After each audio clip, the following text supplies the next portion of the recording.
اللہ نے زینت بخشی ہے افلاک کو روشن تاروں سے، اللہ نے زینت بخشی ہے افلاک کو روشن تاروں سے،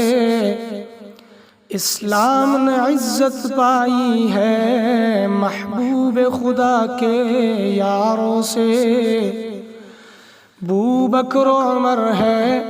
سمع بصر، عثمان و علی ہے قلب و جگر، ابو بکر و عمر ہے سمع بصر، عثمان و علی ہے قلب و جگر، حضرت کے ہے منظور نظر، ہو کیوں نہ محبت چاروں سے، ہوتے ہو خفا کیوں پوچھو تو ذرا اغیاروں سے،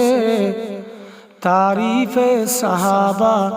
ثابت ہے قرآن کے 30 پاروں سے۔